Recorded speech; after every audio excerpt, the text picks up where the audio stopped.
أشهد أن محمد رسول الله.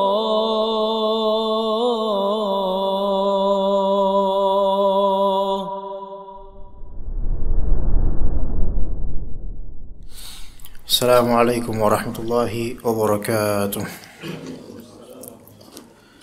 إن الحمد لله نحمده ونستعينه ونستغفره ونعوذ بالله من شرور أنفسنا وسيئات أعمالنا.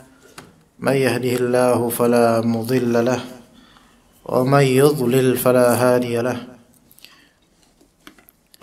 أشهد أن لا إله إلا الله وحده لا شريك له وأشهد أن محمدا عبده ورسوله لا نبي بعده. قال الله تعالى في كتابه الكريم: يا أيها الذين آمنوا اتقوا الله حق تقاته ولا تموتن إلا وأنتم مسلمون. فإن أصدق الحديث كتاب الله وخير الهدي هدي محمد صلى الله عليه وسلم وشر الأمور محدثاتها وكل محدثة بدعة وكل بدعة ضلالة وكل ضلالة في النار. أما بعد. Teman-teman sekalian dirahmati oleh Allah, siang ini insyaallah kita melanjutkan kajian kitab Al-Adab Al-Mufrad.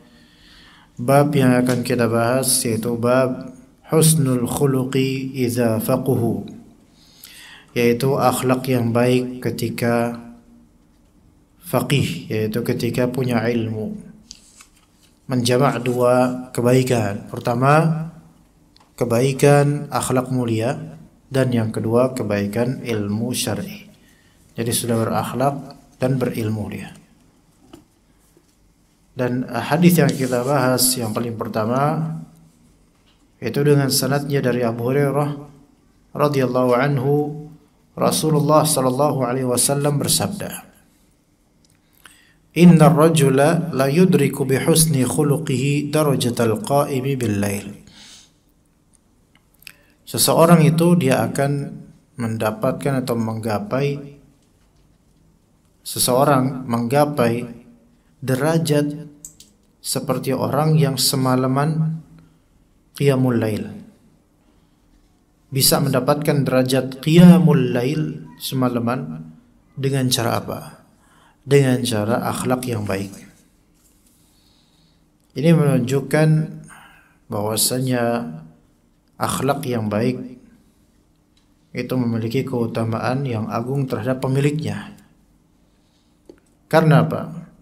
Karena orang yang sholat di malam hari, terutama sholatnya panjang, dia itu sedang bermujahadah, yaitu sedang jihad jiwanya, karena menyelisihi hawa nafsunya, menyelisihi keinginannya untuk tidur.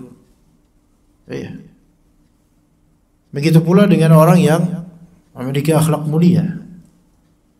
Dia itu bermujahadah, berjuang berupaya untuk mencocokkan diri dan membalance qalbu dengan banyaknya tabiat manusia yang beragam dan akhlak manusia yang beragam. Tapi dia tetap memperlakukan manusia sebagai manusia, terutama orang-orang terdekat, seperti orang tua misalnya. Tapi tetap kemudian menjaga akhlaknya dengan orang tua, tetap silaturahim. Kedatipun banyak pendapat orang tua yang bertentangan dengan pendapatnya. Bahkan kendati pun dirinya itu sudah dewasa berkeluarga, namun rupanya orang tuanya memiliki pendapat lain. Atau kadang memiliki orang tua yang suka ngatur rumah tangga anaknya, padahal sudah tidak berhak lagi mengatur lebih dalam. Jadi ada istilah namanya tadakhul, yaitu apa bahasa Indonesia, menyusup, apa maksudnya? Mencampuri urusan rumah tangga anaknya. Ada sebagian orang tua yang memiliki karakter seperti itu ketika punya mantu. Terutama orang tua dari pihak perempuan. Ya kan juga dari pihak laki-laki. Al-muhim, begitulah kehidupan.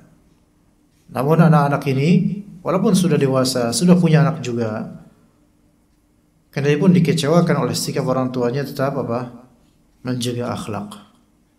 Maka ini membutuhkan mujahadah, menahan diri seperti memegang bara untuk tidak ngejawab, kalau bahasa orang dulu, nggak ngejawab nasihat atau omongan orang tua, padahal orang tuanya salah. Pun kalau mau menasihati orang tua di momentum lain yang dingin, tidak dengan hawa yang panas seperti itu. Maka ini derajatnya seperti apa? Orang yang sholat semalam suntuk karena ada mujahadah dan menahan diri. Ya. Dan husnul khuluq, akhlak yang baik, itu asasnya adalah Islam, iman dan ihsan. Asasnya adalah perealisasian terhadap Islam, iman dan ihsan. Jadi tidak ada akhlak yang betul-betul murni mulia kecuali mesti berawal dari realisasi terhadap Islam, iman dan ihsan. Janganlah terperdaya dengan beberapa orang barat yang misal kafir, atau orang timur yang kafir, atau orang muslim yang fasik, yang dia itu tidak pantas disebut muhsin, tidak pantas disebut mukmin begitu saja, tapi muslim secara KTP. Dalam beberapa kondisi memiliki akhlak, tetapi akhlak tersebut tidak sempurna disebabkan ketidaksempurnaan orang ini dalam merealisasikan Islam atau iman atau ihsan. Karena ada kalanya suatu ketika orang yang terlihat akhlaknya baik, tapi ternyata dia tidak memiliki keimanan, tidak tulus lillahi ta'ala dalam berakhlak. Contoh, kita tahu suatu etnis yang banyak dari etnis ini bukan muslim, namun dikenal sukses berdagang. Ini dari sisi ini tidak tercela ya kawan, nggak masalah. Baik muslim atau non muslim sukses berdagang, tafadhol. Karena rezeki itu dari Allah. Tapi kalau kita lihat keramahan yang ditawarkan ketika mereka menghadapi konsumen atau customer, antum dapatkan keramahan yang luar biasa. Ya, antum nawar di lain, bahkan masya Allah harganya dimurahkan untuk mencari ridho antum sebagai konsumen. Selesai akad, uang antum telah di tangannya dan barang dia telah di tangan antum, maka khalas, selesai antum keluar dari tempatnya, sungguh keramahan itu sudah selesai. Keramahan itu sudah di end, tamat, khalas. Karena dia telah memiliki uang dari antum dan khalas. Artinya keramahan tersebut hanya murni untuk dunia. Selesai dari itu, udah selesai. Ketika antum ngobrol dengannya di kesempatan lain, di occasion yang bukan occasion tentang perdagangannya, maka dia tidak berkenan melayani antum. Antum siapa? Antum hanya wasting time bagi dia. Kecuali jika jika antum bertanya tentang produk yang dia jual, atau ada potensi antum itu tertarik pada produknya, ada potensi antum akan membeli sehingga dia dapat advantage atau dia terbayang akan dapat uang dari antum. Nah, di situ keramahannya. Tapi di sisi lain tidak. Di sisi muasyarah bergaul sehari-harinya tidak, antum tidak mendapatkan keramahannya kecuali di pintu perdagangan dia. Berarti akhlak yang dia tunaikan atau realisasikan ketika menghadapi konsumen itu bukanlah akhlak yang berdasarkan perealisasian Islam, iman, ihsan, bukan. Ya, begitu.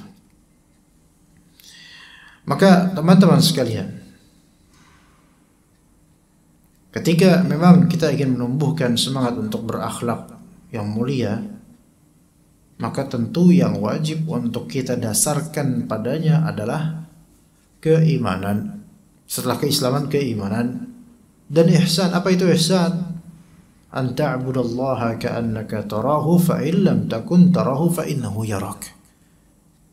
Engkau menyembah Allah beribadah kepada Allah, berakhlak mulia di antaranya. Seolah-olah engkau melihat Allah. Maksudnya seolah-olah engkau melihat Allah ini betul-betul seperti orang yang di hadapannya, yang dia melihat Allah Ta'ala sedang melihat dirinya. Jika engkau tidak melihatnya dan memang tidak melihat, maka kenalilah sesungguhnya Allah melihatmu. Ketika menunaikan akhlak ini, ketahuilah bahwasanya Allah melihatmu, mencatat amalmu, mengetahui segala tentangmu, dan akan diganjari dengan sebab itu. Itu akhlak mulia. Dengan orang Muslim kayak gitu.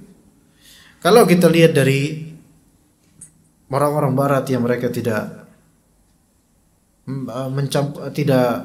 memiliki keagamaan yang baik, atau mereka mungkin beragama tetapi tidak benar propaganda atau materi agamanya, maka kita lihat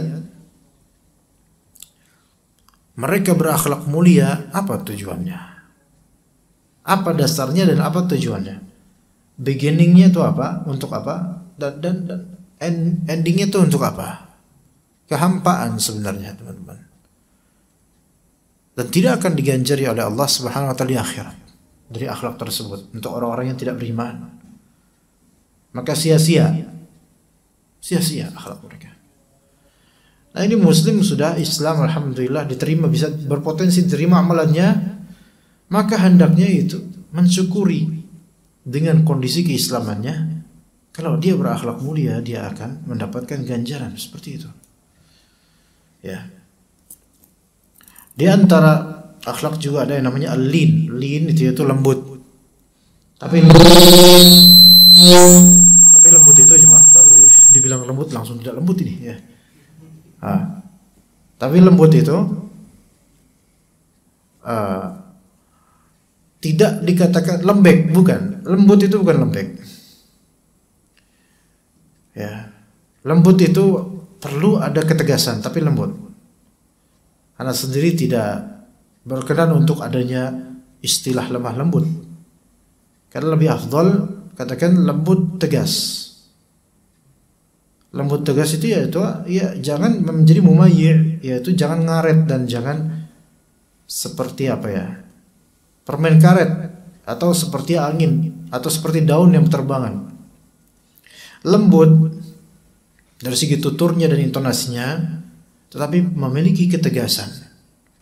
Kalau prinsipnya A, ya udah tegaskan A. Jangan tidak ke sana, tidak ke sini, atau ke sana ataupun sini terombang-ambing. Enggak. Ini tidak tegas namanya. Jadi tegas dan lembut. Kelembutan itu tempatnya adalah di hikmah, kebijaksanaan. Lawan dari lembut adalah ghilzah. Ghilzah yaitu apa? Keras. Temperamental dan keras. Keras dengan tegas berbeda. Keras itu kalau dalam menasehati dan berbicara keras, konotasinya negatif. Tapi tegas itu selalu positif. Maka ghilzah ini keras. Dan keras pun belum tentu tegas.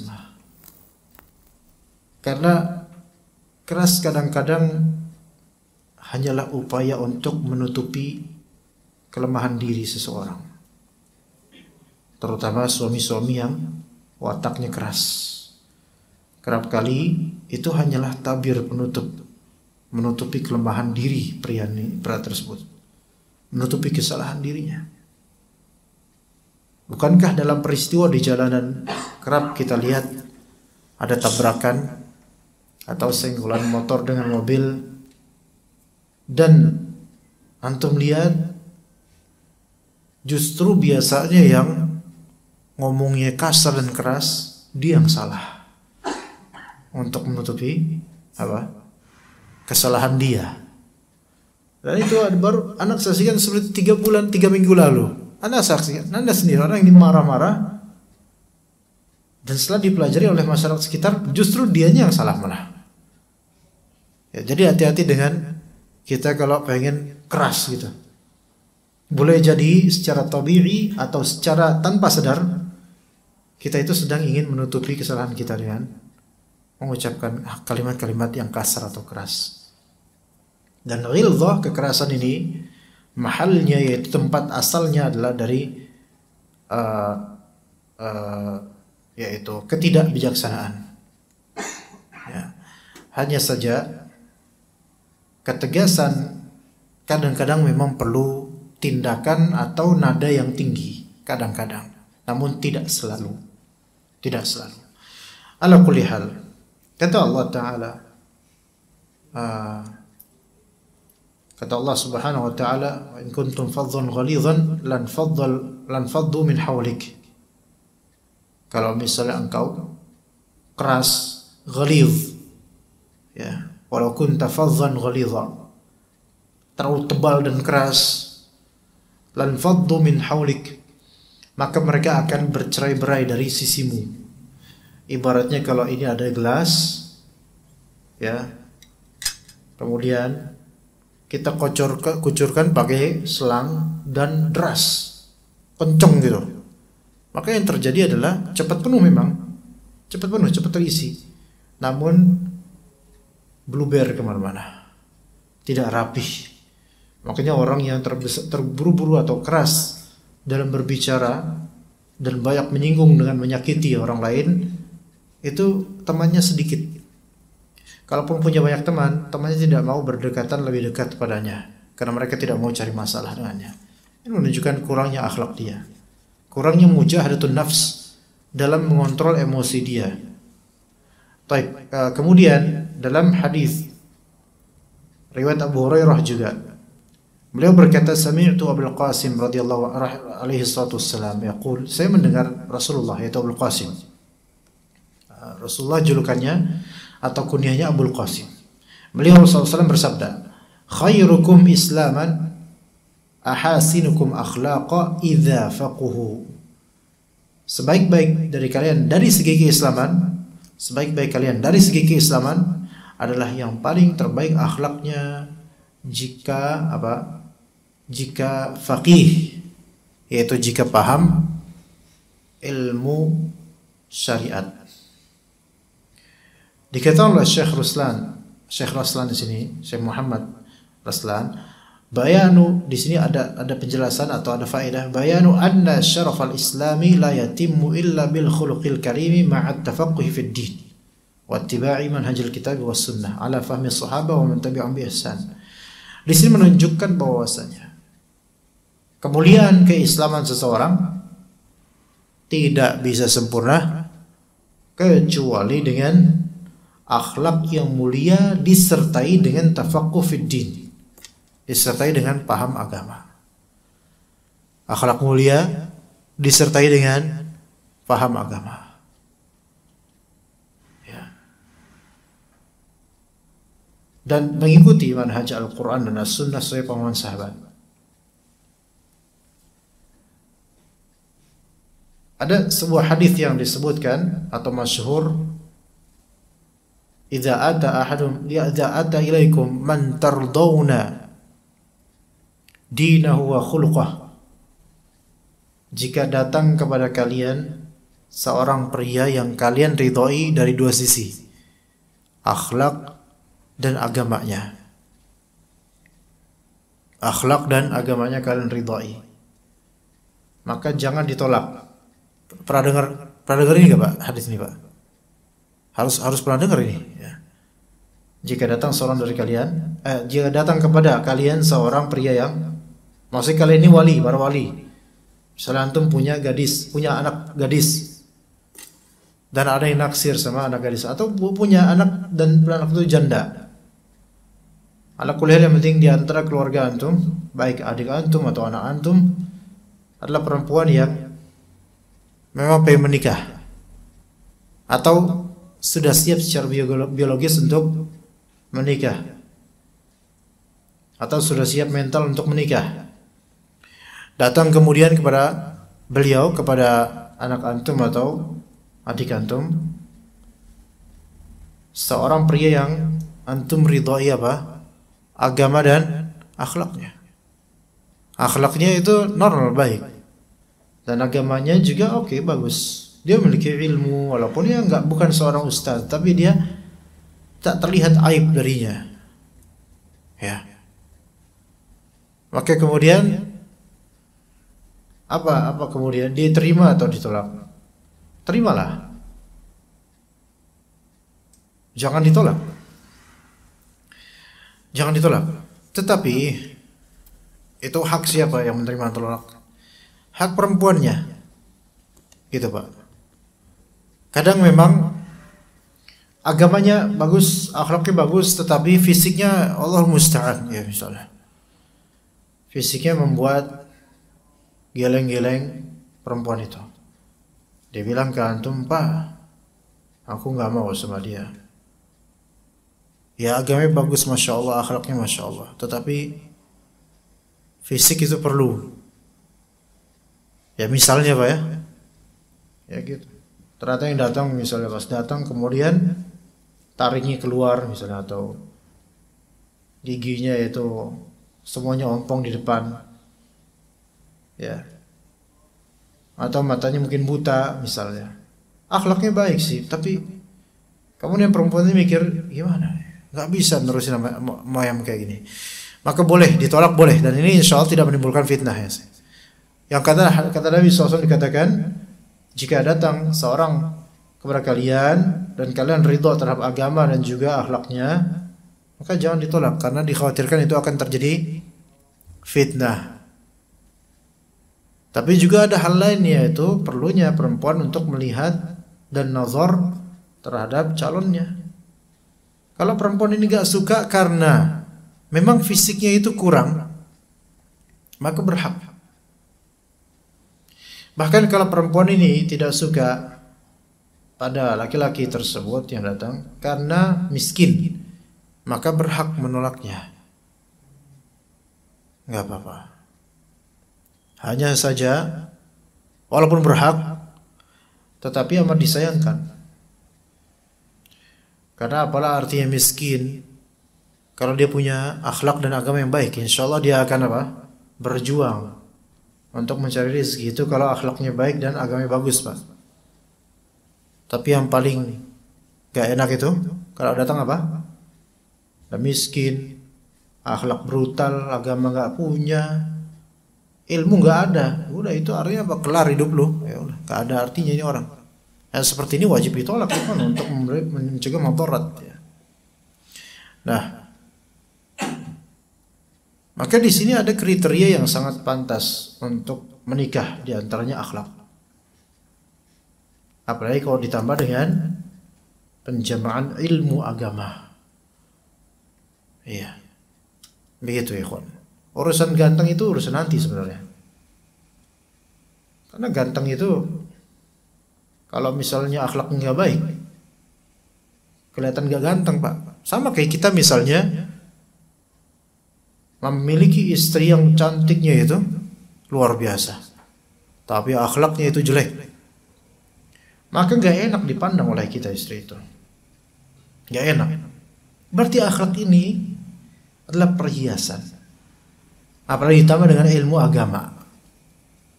Ya, saya pernah di Kalibata Mall.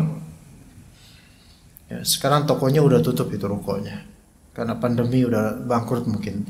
Sebelum pandemi itu ada toko yang memang itu jasa pijit. Itu orang Sunda yang pijit mereka. Anda minta dipijit ya dengan cara mereka memijit, masya Allah. Dan kemudian pemijit yang mijitan laki-laki itu muda, mungkin usia 20, 22 atau 24 mungkin ya, sekitar itu. Dia melihat seorang perempuan bercadar lewat gitu di depan tokonya.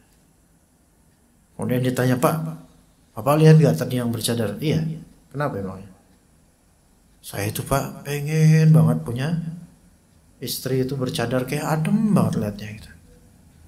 Pak ya, adem banget lihatnya. Tadi dia belum punya istri, belum. Iya, karena saya itu pengen banget adem gitu lihatnya. Di sini ikhwan, kenapa dia bisa terlontar kalimat seperti itu? Padahal mungkin beliaunya ini dibilang saleh, punya ilmu, enggak. Tapi fitrahnya itu membimbing perasaan dia untuk menyukai sesuatu yang berakhlak.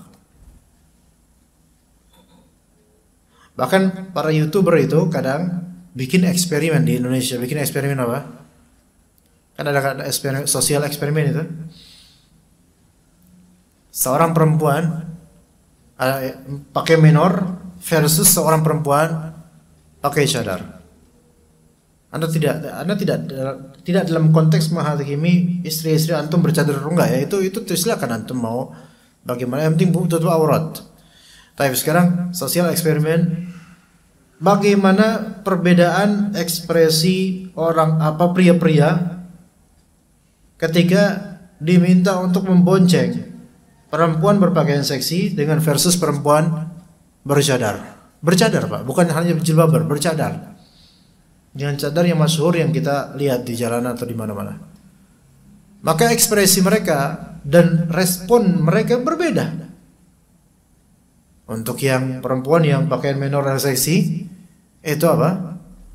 Mereka menggebu-gebu untuk memboncengi perempuan ini. Ya. Tapi yang bercadar mereka sungkan dan nggak ada yang berkenan. Iya. Atau eksperimen lain, enggak minta boncengin, enggak. Tapi cukup lewat di hadapan sekumpulan dari pria. Yang berpakaian menor itu semua mata pria kemudian pandangan mereka melekat pada kemolekan tubuh atau keseksiannya. Tapi ketika lewat cadar, mereka kemudian tidak berani untuk bersiul atau menggodanya. Karena fitrah manusia itu, dan Islam itu agama fitrah dengan segala peraturannya. Sebenarnya fitrah ini membimbing, kalau memang masih benar fitrahnya, membimbing kepada kebenaran Islam dari segi akidah, ibadah, dan akhlak. Begitu. Ya, terutama jika akhlak itu dijamak dengan ilmu agama, maka Masya Allah lebih tinggi lagi jemaah. Ya. Di hadis lain atau athar, ya, dengan sanadnya dari Al-A'mash. Haddatsani Thabit bin Ubaid. Thabit bin Ubaid berkata, "Ma ra'aitu ahadan ajalla idza jalasa ma'al qaum wala afkaha fi baitihi min Zaid bin Thabit." Tidak pernah aku melihat seseorang ajal idza jalasa ma'al qaum. Auqar, ajal itu auqar, yang lebih berwibawa ketika duduk-duduk sama orang. Tapi sekaligus ia wala afkah fi baitihi, yaitu afkah yang paling fukaha itu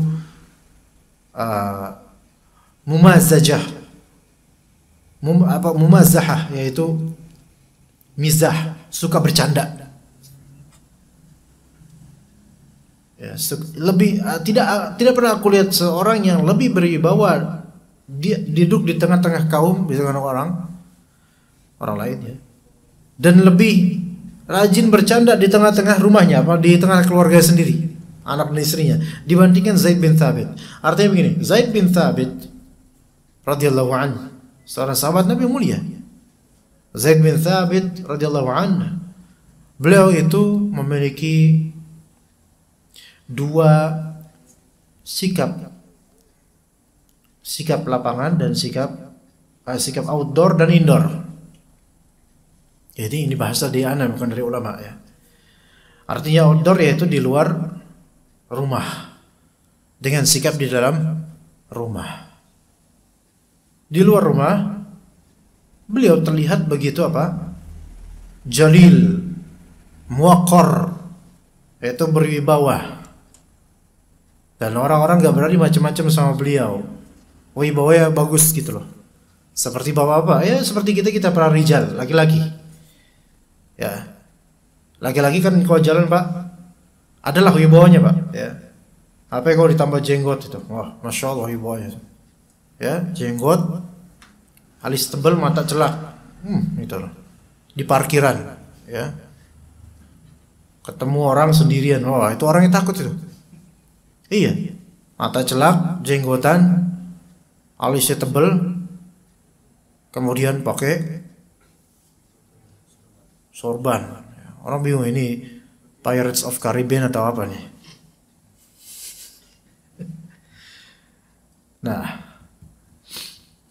laki-laki Pak, ya laki-laki itu jangan kayak bencong atau banci atau di mana-mana ketawa atau cekikikan, enggak. Adalah dia wibawanya. Seperti Zaid bin Thabit, di luar rumah punya kewibawaan dan dihormati, tapi di dalam rumah dia itu seorang yang memiliki fukah yang tinggi, yaitu memiliki senang bercanda, nyantai orangnya itu, asik orangnya.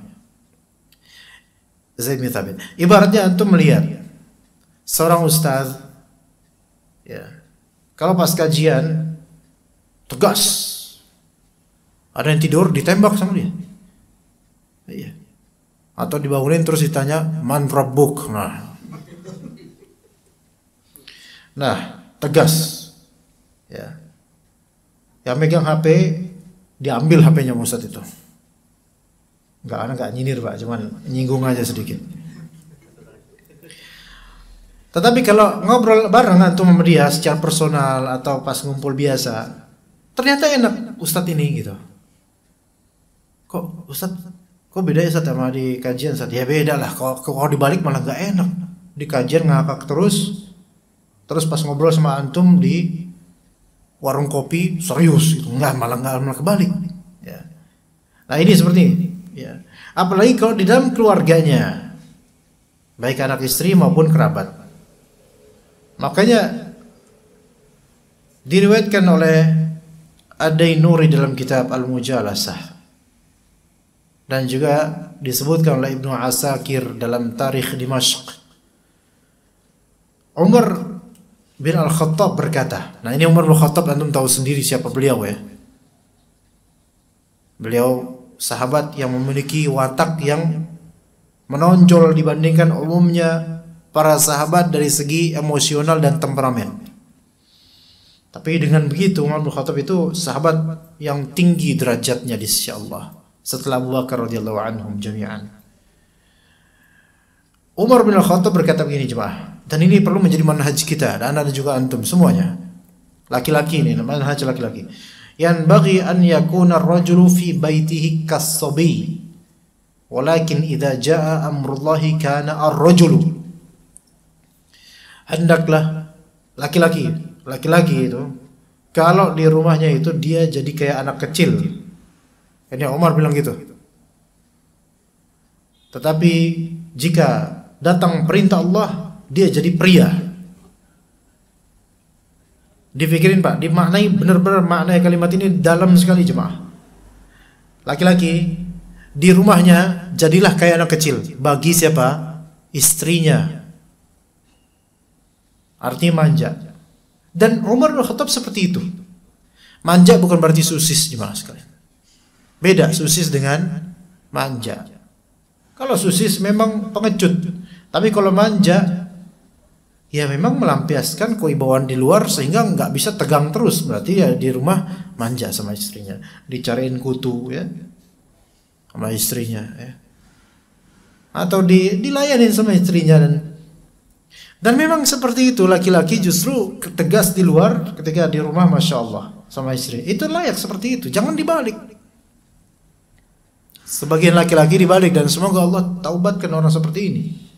Sebagian laki-laki punya istri dibalik, manhajnya kebalik. Ya. Di luar ramahnya minta ampun. Apa konsumen ramah, sama temen siunan.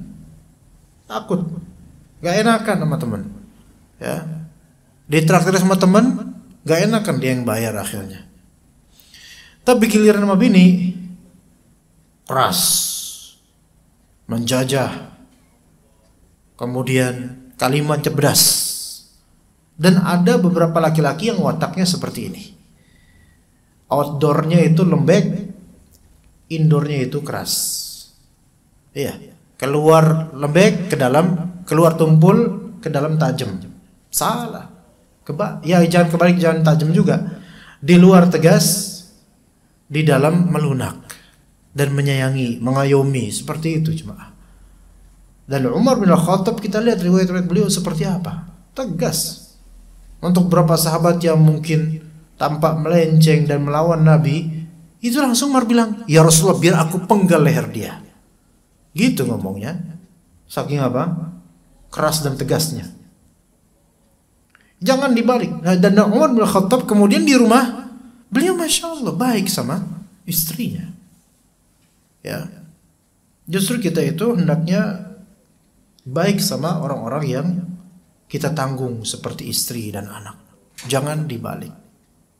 Begitu jemaah sekalian. Maka pahami. Tetapi ketika datang perintah Allah, maka jadilah dia seorang pria. Umar bin Khattab. Artinya apa pria? Ketika ada perintah Allah, pria. Contoh, lagi sayang-sayangan sama ibunya, tiba-tiba terdengar suara azan. Pria gimana kalau dengar suara azan? Menjawab secara lisan dan menjawab secara perbuatan. Menjawab secara lisan, dia ajarkan pula istrinya untuk tuh jawab tuh azan. Allahu Akbar, Allahu Akbar. Syallallahu, jawab azan.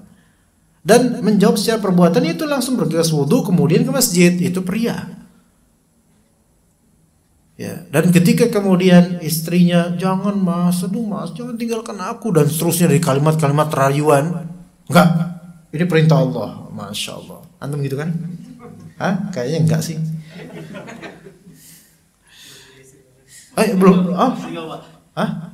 Ya pantesan enggak kelihatan, enggak, auranya kayak belum sampai ke sana ya. Insya Allah mudah-mudahan Allah rezekikan yang terbaik buat antum insya Allah. Anda nggak bermaksud menyinggung Pak, emang kebetulan aja. Pas banget matanya tertambat di antum ini. Emang qadarullah dari Allah emang seperti ini. Tapi mungkin ini maksudnya Allah menginginkan Anda untuk mendoakan antum dan juga teman-teman mendoakan antum, semoga Allah Ta'ala rezekikan antum istri yang salihah yang berbakti pada antum sehingga terlahir insya Allah keturunan yang salih dan salihah. Dan selesai ini kajiannya. Jam berapa ini? Ya udah. Itu udah doa terakhir, udah doa khataman, udah seperti itu kelas. Berarti alhamdulillah kita cukup sampai sini aja insyaallah. Mudah-mudahan apa yang sedikit ini menjadi kebaikan buat anda dan antum. Maka peliharalah diri kita dan juga istri kita, anak-anak kita, dan berakhlaklah mulialah di bawah atap rumah tangga kita. Semoga Allah Subhanahu wa taala mudahkan kita dan semua keluarga kita untuk menuju jalan Allah di surga nanti. Wassallallahu ala nabiyyina Muhammad wa ala alihi wa sahbihi ajma'in. Subhanakallahumma bihamdika asyhadu an la ilaha illa anta astaghfiruka wa atubu ilaik. Wassalamu alaikum warahmatullahi wabarakatuh.